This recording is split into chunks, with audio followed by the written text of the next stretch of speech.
ale kumanga motema moto yaya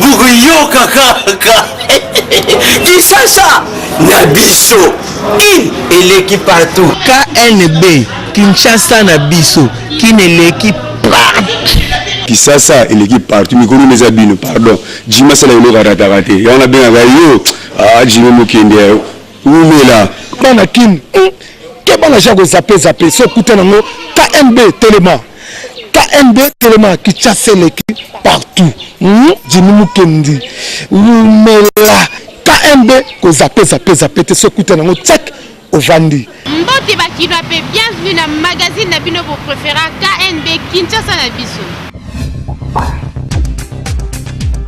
na micro ya KNB bakino bazo senga na facilitateur ya dialogue Edan Kodjo a fixé date ya tenue ya dialogue po ezo umela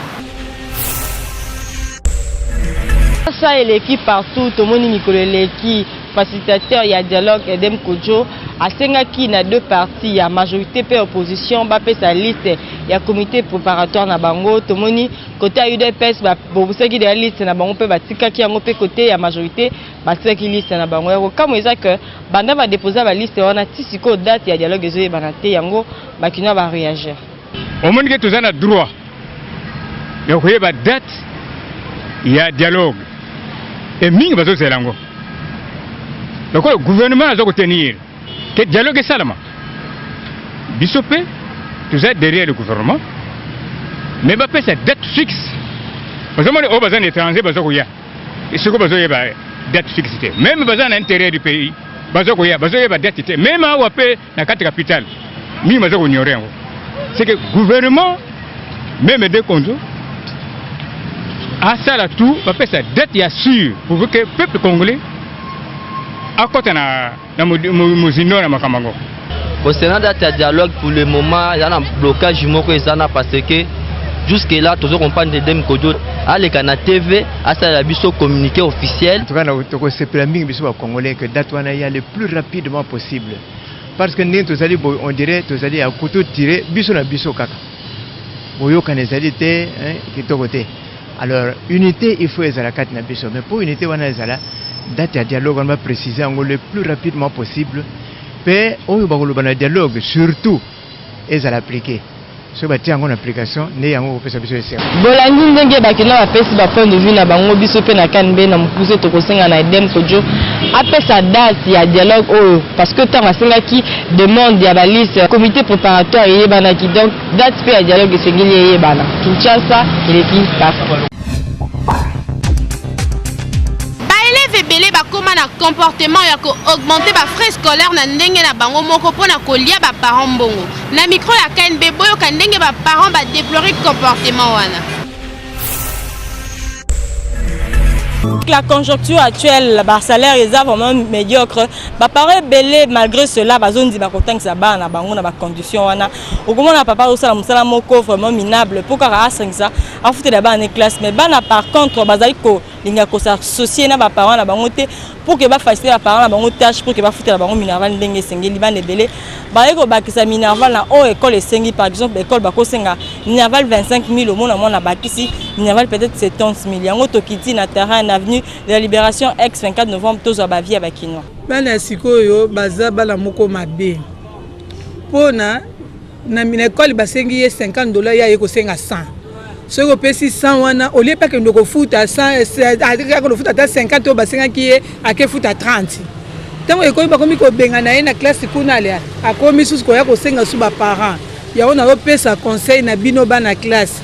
Botika bizalelwana po moment où tozo traverser ça vraiment y a pas si ba parents bato zambo on a pas ba boti ya banasi il faut baser la communication na ba bato ya école pour baser la sur pour na montant ou bazo senga bana ba wiko kosa hein eza ekozala malamu mingi koleka donc communication za na bato ya école na ba boti pour baser la sur bolandi ba parents ndenge ba pesi ba conseil na bango biso na KNB na mupuse tokoloba na bino ba élèves bo s'associer bo ça la complicité ba parents na bino pour que bo faciliter bango tâche parce que là, actuellement mbongo eza vraiment participer to kosenga na bino ba parents bo landela pena bana na bino ceux qui moi na lobby Minerval eza autant c'est bien mais yo moko pe faut que ne se place au vérifier parce que moi na koko ça que Minerval eza 50 000 or eza 30 000 okoluka au bunda po luka 50 000 wana or okoki pe koluka 30 000 opesa futi Minerval 20 000 wana ofute pe bande connaît mususu alors bon s'assumer bon vraiment ba vrai responsable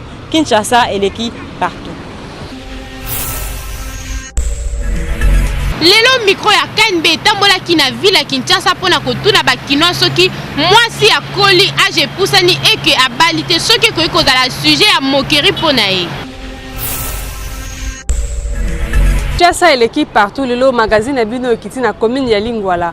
Pona kosolola na bakinoa ba biso est-ce que soki mwana mwasi a commune na ba âge moko avancé ba 38 ou 40 ou plus azo balate est-ce que ekoki kozala sujet moko ya moquerie?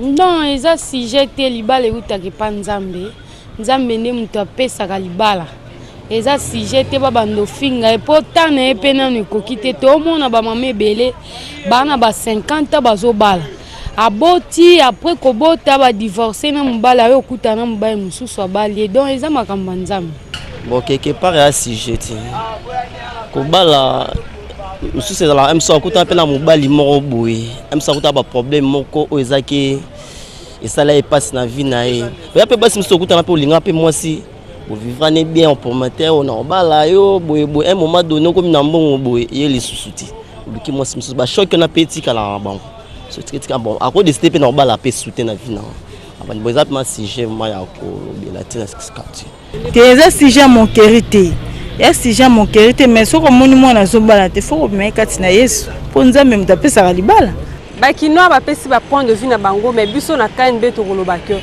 soki mwasi akomi na âge moko avancé ki azali kobala te ezala nango sujet ya moquerie te mpona bamisusu parce que libala nde nzambe moto apesaka yango la plupart ya bato mpe omona azoseka moninga parce que akomi na âge moko avancé azobala te mais omona mpe na famille na ye so otali bien bandeko na ye mpe ya basi mosusu babala te mais azali koseka baninga misusu en tout cas biso bato bozalaka na habitude ya kosala makambo wana to mpe koseka baninga soki azobala te en tout cas il faut kotika parce que nzambe nde apesaka libala mpe mutu nyonso te abengama po abala. Kinshasa et l'équipe partout. Batu mingi bazalaka soki âge na ye et avancé mingi bazalaka na ba discipline corporelle te boza ba détail ni élément oyo. Ça l'équipe partout le magazine na bino kiti sur terrain pour la kosolola na ba papa ba biso soki batenaka compte ya soins corporels. Effectivement nous avons un médecin qui a consulté. Pour avoir l'état de santé, nous avons évolué. À part il y a Kokimaka, Mbango, Kosalaba physique. À un moment, il faut, tel que un gars, dans un centre médical, à chaque fin de l'année, il faut aller aux visites médicales. Batalayo, au salle d'examen général. Il s'agit de quoi et vous êtes surpris.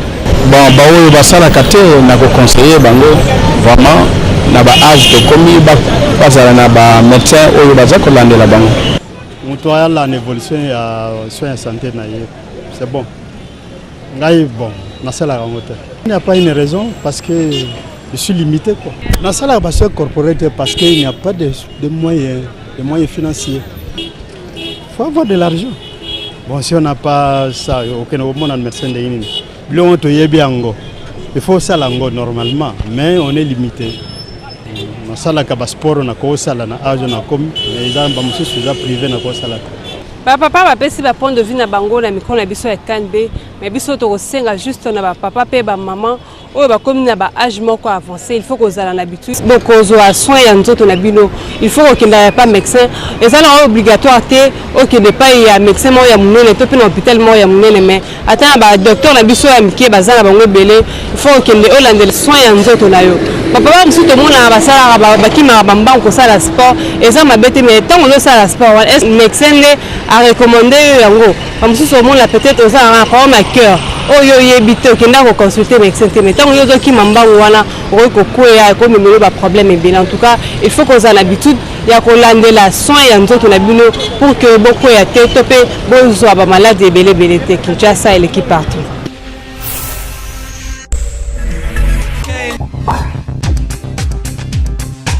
Na Force One Service bazoteka ba voiture ceux qui ont intéressé zwa ba détail ni élément oyo.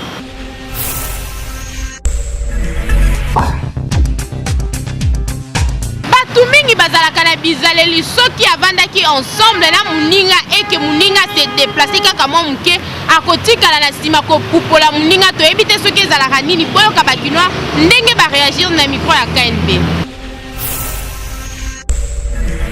Ça c'est l'équipe partout le magazine na bino to kitaki na commune ya Kinshasa pona koluka koyeba nanu comportement oyo bato bakoma na ngo misusu ya mikolo yo soki avandi na mutu omona bazo beta masolo basolo li normal kasi yeta ngoke na simake ko interpréter ngo susu na ndenge na ye mena suka ko bakiza bombanga koloba te ke ngam na yebisa kiyo yango lo to mito yeba eloko nini sala ka bato bon eza bien te parce que tant to solo lisolo biso to za na kati soki omoni kamwana eza mabe Pourquoi ça moto à ce moment là zela o bisa moto azali concerné otonga bobeti lisolo ya kena sima baluki aka baloli na ndenge na eza malamu te to pesa bango to liki soki osololi na moto esengeli obomba yango loba eloko te zwango kende nango apro loba ke obomba ngai faut ko attaquer mbala moko po mbala sima asalela ngo te wana nde azosala bongo eza mabe il fallait la mutalobi mabe o pekisi bolandi wana ndenge bandeko na biso balobi na micro na biso ya kani vraiment biso na kani beto ko déconseiller bato bazaka na comportement ya okendaka koloba makambo na kombo ya mutu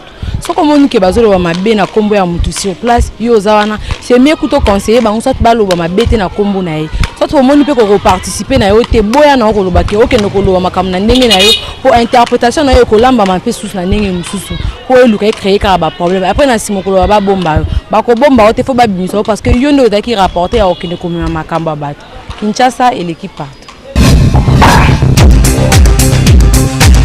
Une excellence, c'est celui qui doit être un modèle. Parce qu'on dit excellence, c'est-à-dire excellent.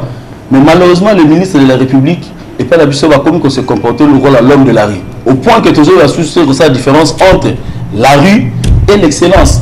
Alors, décision où le chef de l'État a eu tout besoin. Je crois que est à la carte de flagrance.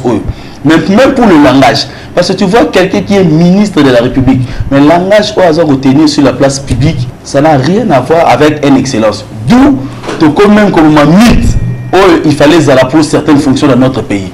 Aujourd'hui, être ministre n'est plus un rêve, n'est plus quelque chose réservé aux excellents. Et comme il est là, au Roland Tongo n'a pourquoi, ministre, et les gens se comportent d'une certaine manière. Tu reçois l'appel sous une bande de service et la sécurité. Même à ta parti politique, il s'est une liste. Il y a un mandataire pour que base à la soit nommé comme ministre ou responsable d'une entreprise publique. Il faut toujours contre-expertise et ça les magas. Parce que certains comportements ont toujours fondent dans le lot. En termes de conséquences, mais sauf que nous avons cause nango, batouana et ça va comportement de longtemps sur Yabandakala. Pour nous tout, avoir que c'est masturber dans le bureau. Je suis sûr que dans sa vie de tous les jours, c'est ce qu'il fait. Oh, Bruno Bozeli est comme un instant aujourd'hui avec la nouvelle technologie. C'est la honte du pays. C'est vraiment la honte du pays qu'un ministre. Aucune audience n'a pas. On va vous dire que le ministre est trop occupé dans son bureau, il ne sait pas recevoir. Mais oh, tout le monde il sera trop occupé justement. Oh, trop occupé dans le lot et Sambé et Kenamukil Mubimba. Nous félicitons le chef de l'État qui cette fois-ci n'a pas pris beaucoup de temps pour réagir. Il a compris que le mal est profond et qu'il faut déraciner l'arbre avant que ça puisse faire beaucoup de dégâts. Nous lui en félicitons pour ça. Rubrique Nabino Kraka ya selfie kanga photo seka mukepe buka kingo tina photo na yo na page Facebook Kinshasa na biso kanbo suka. Jules Chungu Papa Wemba oya kufaki mukolo ya dimanche le 24 avril la mboka ya Côte d'Ivoire. Cornaye et yaki lobby bolanda ndenge bakino ba yambaki yango na aéroport Anjili étant que chef et leader ya ba artiste musicien nyonso.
kitoko ezalaka moi ya pokwa na bipale mama kovaya zotalina ali ya bolingo motema mpe mabanzo nakozemba mai na biso ya esanga aliguye mama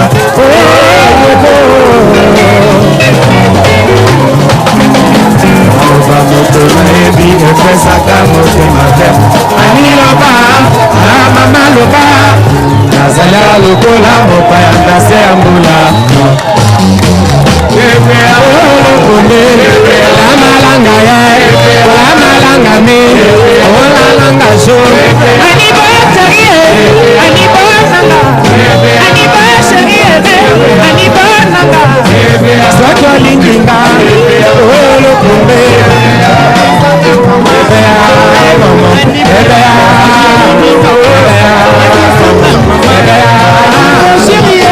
na micro ya KNB bakino balobeli particularité oyo ekozala na matanga ya Papa Wemba boyoka bango. L'équipe partout le magazine na bino KNB kitaki na village moloka ekosola na bana matonge parce que tu remarqué on dirait bango de baza très affecté na kolela papa par rapport à ba commune misusu baboyi ko lamba misusu baboyi ko sala misusu bakoti pena na ndaku pona o perdre icône na bango icône ya mboka na biso yango to yeto na bango mawanini baza nango eloko ni to pousser bango baza la très affecté makasi pe misala na bango ne baboyi misala na bango kaka pona sango aliwa ya papa particulièrement tozolela ye parce que azali mwana ya matonge d'abord awa toza na kati ya village molokai comme oyebi yango village molokai eza ko regrouper ba avenue nyonso oyo ya matonge oyo eza fief na ye place oyo ya koleli place pe ba musique na ye c'est pourquoi moni que organisation za makasi pe koleka na ba commune mususu mais n'empêche que ba commune mususu pe baza ko s'organiser na ndenge na bango baza ko lela pe papa na ndenge na bango parce que aza quand même icône ya musique congolaise et africaine. Dans ma tongue toza il faut toza pena affecter makasi na likambongo pour ekwelinde biso bataliboso. Donc toza vraiment affecté. Tongue mobimba to s'organiser jour ba bimise bembe toza uniforme na biso to lata jour ba ke kunda toza uniforme na biso lelo pe uniforme ezali. Nde ba ke chai na morgue uniforme ezali. Ze biso pena ya fulaki. Donc fallait qu'ils aient ndenge ezali. Banderole c'est mati. Ba banderole mati. On est comme ça on ça papa ils ayo biso to ko lo bango te. Boromona kaka na ba intervenir bo le kaleka boromona. Donc banderole na biso j'ai de 6 et 7 ya na couloir madiakoko. Bon tu wana ko na ndenge bana matonge ba lobi vraiment biso na KNB toza pe na mawana bango vraiment toza de cœur na bana matonge pe tozolela icône o azala ki papa munene azala ki musicien munene na kata mboka o Papa Wemba. Vraiment bomoni pe ndenge bana matonge ba lobi bakolela papa na lipapa papa na kolata makasi Papa Wemba azalaki mukonzi ya sap kasi akufi na ye atiki sap et on peut bango ba kolela na bango Papa Wemba na la gomme vraiment tozali peu de cœur na bango pe to kosenga na bandeko ba commune mususu bazala na ma o pe bango bazali na ngona village molukai Kinshasa et l'équipe part balela na bango ba star ba kosa botala eleleli oyo bana molokai bazolela Papa Wemba.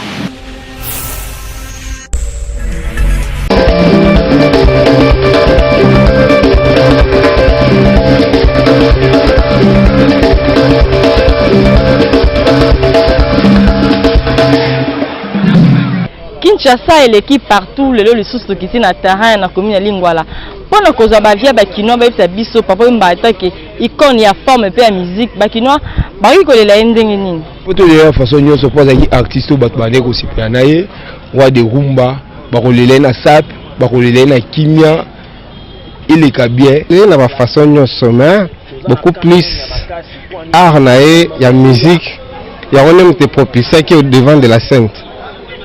Après le reste on est à Koya Sapé en tant qu'artiste comédien cinéma il y a Koya après-main avec qui Sapé avec qui peut en même temps musicien il combinait les deux mais aura beaucoup plus liboso c'était beaucoup plus l'aura musical la voix les talents la bande qui a beaucoup plus marqué les émotions. Bon mon vieux on a azav ma idole parce que on a un musicien un musicien m'ta pesa ngelengi lelo tina telemi boy ya koyemba eza vieux wana na 1990 je me rappelle tant nazaki vivement là bleu blanc so na continue à parler grand frère nga lela beaucoup le fort roban la musique avait beaucoup de 6 heures ti lobi na ngoyo kama ba ancien succès mais na biso ebemone za catastrophe na biso on est mystique tous les jeunes tous les voix chérie na bi ke tozala wana po talaka ba benge héros lelo ti toza lelo boye ba soin ba nini ba stemai ils pour la vie wana banzembo ezebele neti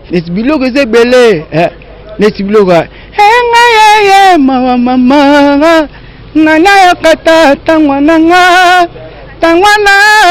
itina ngai nazanga mwana tolele neti nga na ba biloko moya ba kenzo eza wana mibimba kenzo po na obetaka lora ba Brazzaville maintenant nga congolais talaka méchant mabe. Vraiment, on est un grand artiste. Le but moni bilili et outil na Côte d'Ivoire. Mais mon awa, toboy ambouyema. Organisation ana, papa c'est un oba na molokai. On a venu sur molokai, azo à base organisation ana, tout la papa wemba. Banze mo pebe derrière, ya papa wemba. En plus, il faut tout pour nos gens zata banze me beti 2 semaines, 1 mois. Ah, matonge mo bima molokai mo ma tobe derrière banze ma papa wemba. Vraiment tout la papa wemba ndenge sengeli merci. Jalo bina tongo na mona ki ba saper ba yake belé ko kota kitambo. Tout le monde a beaucoup net ça peut qui m'a monté la police a emboué bena badoté kuluna de sila ba saper ba ozale belé ba koya donc ba koya ndu le peso be dara ya papa wemba donc batika ba saper ba sala festival bolandi ndenge ba lingwa ba lobi ne ba kolela ve ma goko to vie le kumani le wembadio ba kolela ba titre kala ba titre kitoko ba msu ba sali ba kapela ba lobi pe susu ba kolela ba forme ya grave ba griffe ya kitoko makasi to kosenga pe na ba quartier mususu pe ba commune mususu bolela ba mandenge sengi le roi ba lingwa la pe bazolela papa wemba Kinshasa et l'équipe partout. Merci Nandenge Bozalaka, toujours ébélé à Kolanda magazine à vos préférés. Il y a le lot présenté sur le boulevard du 30 juin. Olingo Ngenga Obimakito Kolokola la présentatrice ya magazine KNB, les cas la maison d'Orcas Confection chez Mami Bileman Zambé à Ciseaux leader Kinshasa et l'équipe partout.